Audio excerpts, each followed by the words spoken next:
ಇವತ್ತಿಂದ IPL ಮತ್ತೆ restart ಆಗಿದೆ. ನನ್ನ ಪ್ರಕಾರ ಇವಾಗ RCB ಟೀಮ್ ಕಂಪ್ಲೀಟ್ ಆಗಿ ಫಿಟ್ ಆಗಿದೆ ಅಂತ ಅನಿಸ್ತಾ ಇದೆ. ಯಾಕೆಂದ್ರೆ ನೀವು ರೀಸೆಂಟ್ ಆಗಿ ಚೆನ್ನೈ ಎದುರುಗಡೆ ಮ್ಯಾಚ್ ಅಲ್ಲಿ ನೋಡಿರ್ಬೋದು.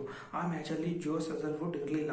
ಅದನ್ನ ಯಶ್ ದಯಾಳ್ ಪರ್ಫಾರ್ಮ್ ಮಾಡಿ ಲಾಸ್ಟ್ ಓವರ್ ಅಲ್ಲಿ ಚೆನ್ನೈನವ್ರಿಗೆ ಲಾಸ್ಟ್ 2 ರನ್ ಹೊಡೆಯೋದಕ್ಕೆ ಕೊಡದೆ ಆ ಮ್ಯಾಚ್ ನ ನಾವು ಗೆದ್ಬಿಟ್ಟು 2 ಪಾಯಿಂಟ್ ತಗೊಂಡ್ಬಿಟ್ಟು ಪಾಯಿಂಟ್ ಟೇಬಲ್ ಅಲ್ಲಿ ಟಾಪ್ ಅಲ್ಲಿ ಬಂದಿದ್ವಿ. ಅದಾಗಿದ್ಮೇಲೆ ಆ ನೆಕ್ಸ್ಟ್ ಮ್ಯಾಚ್ ಅಲ್ಲಿ ಗುಜರಾತ್ನವ್ರು ಗೆದ್ದು ಟಾಪ್ ಅಲ್ಲಿ ಬಂದಿದ್ರು. ಆದ್ರೆ ಇವಾಗ ನಾವು ಪ್ಲೇ ಆಫ್ಗೆ ಆಲ್ಮೋಸ್ಟ್ ಆಲ್ ಕ್ವಾಲಿಫೈ ಆಗ್ಬಿಟ್ಟಿದೀವಿ. ಇನ್ನೊಂದು ಮ್ಯಾಚ್ ಗೆದ್ರೆ ಸಾಕು ಕ್ವಾಲಿಫೈ ನಲ್ಲಿ ನಮ್ ಪ್ಲೇಸ್ ಫಿಕ್ಸ್. ಆದ್ರೆ ನಮ್ದು ಮೇನ್ ಟಾರ್ಗೆಟ್ ಏನಪ್ಪಾ ಅಂದ್ರೆ ಕ್ವಾಲಿಫೈಯರ್ ನಲ್ಲಿ ಟಾಪ್ 1 ನಂಬರ್ 1 ಪೊಸಿಷನ್ಗೆ ಹೋಗೋದು.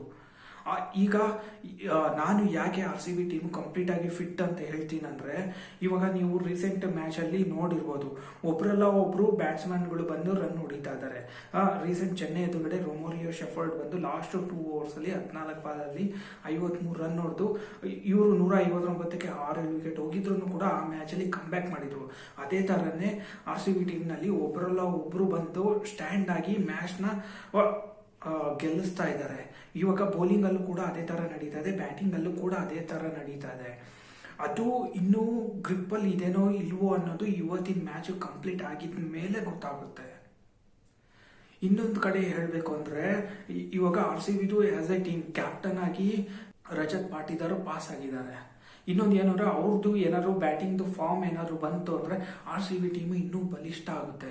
ಇನ್ನೊಂದ್ ಕಡೆ ಹೇಳ್ತಾ ಇದಾರೆ, ಲಿಯಾಮ್ ಲಿವಿಂಗ್ಸ್ಟೋನ್, ಫಿಲ್ ಸಾಲ್ಟ್ ಕೂಡ ಆಡ್ತಾ ಇದ್ದಾರೆ ಅಂತ ಹೇಳ್ತಾ ಇದ್ದಾರೆ.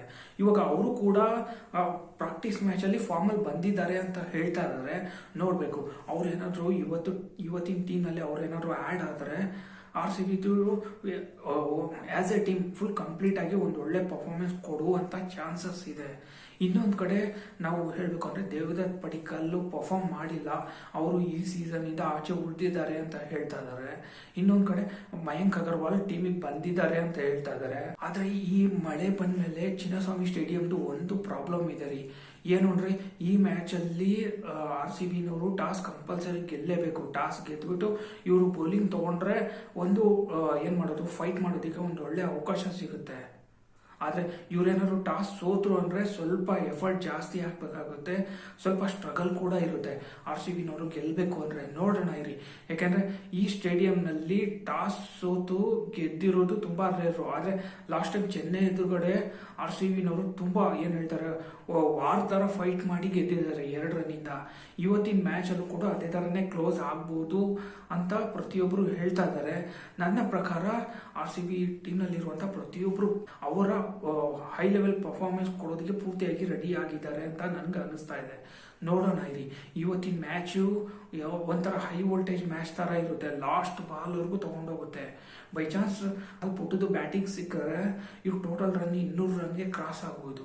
ಇಲ್ಲ ಅಂದ್ರೆ ಅದೇನಾದ್ರು ಮಳೆ ಬಂದು ಪಿಚ್ ಏನಾದ್ರು ಟರ್ನ್ ಆಗಿದ್ರೆ ಇನ್ನು ಅಷ್ಟೇ 120, 125, 130 ಅದಕ್ಕಿಂತ ಜಾಸ್ತಿ ರನ್ ಹೊಡಿಯೋದಿಕ್ ಆಗೋದಿಲ್ಲ. ನೋಡೋಣ ಇರಿ. ಇನ್ನೊಂದು ಏನಪ್ಪಾ ಅಂದ್ರೆ, ಎಕ್ಸ್ಪರ್ಟ್ಸ್ ಪ್ರಿಡಿಕ್ಷನ್ ಮಾಡಿರುವಂತ ಪ್ರಕಾರ RCBನವರು ಗೆದ್ದೇ ಗೆಲ್ತಾರೆ ಅಂತ ಹೇಳ್ತಾ ಇದ್ದಾರೆ. ನೋಡೋಣ, ನನಗೂ ಕೂಡ ಅದೇ ತರ ಅನ್ನಿಸ್ತಾ ಇದೆ. ಇವತ್ತಿನ ಮ್ಯಾಚ್ ಅಲ್ಲಿ RCBನವರು ಗೆಲ್ತಾರೆ. 2 ಪಾಯಿಂಟ್ ತಗೊಂಡ್ಬಿಟ್ಟು ಪಾಯಿಂಟ್ಸ್ ಟೇಬಲ್ ಅಲ್ಲಿ ಟಾಪ್ ಅಲ್ಲಿ ಬಂದೇ ಬರ್ತಾರೆ. ಈ ಸಾರಿ IPL ನಲ್ಲಿ RCB ಬಗ್ಗೆ ಒಂದು ವಿಷಯ ನನಗೆ ತುಂಬಾ ಇಂಟ್ರೆಸ್ಟಿಂಗ್ ಅನ್ನಿಸ್ತು. ಏನ್ ಗೊತ್ತಾ, ಈ ಸಾರಿ RCBನವರು ಗೆದ್ದೇ ಗೆಲ್ತಾರೆ ಅನ್ನೋದು RCBಗಿಂತ ಬೇರೆ ಟೀಮ್ಗಳಿಗೆ ತುಂಬಾ ಭರವಸೆ ಆಗ್ಬಿಟ್ಟಿದೆ. ಯಾಕೆ ಗೊತ್ತಾ, ಅವರಿಗೆ RCBನವರು ಈ ಸಾರಿ ಕಪ್ ಗೆಲ್ತಾರೆ ಅನ್ನೋದು ದೊಡ್ಡ ವಿಷಯ ಅಲ್ಲ. RCBನವರು ಈ ಸಾರಿ ಕಪ್ ಗೆದ್ಮೇಲೆ RCB ಫ್ಯಾನ್ಸ್ಗಳು ಯಾವ ತರ ರಿಯಾಕ್ಷನ್ ಕೊಡ್ತಾರೆ ಅನ್ನೋದು ಅವ್ರಿಗೆ ಭಯ ಶುರು ಆಗ್ಬಿಟ್ಟಿದೆ.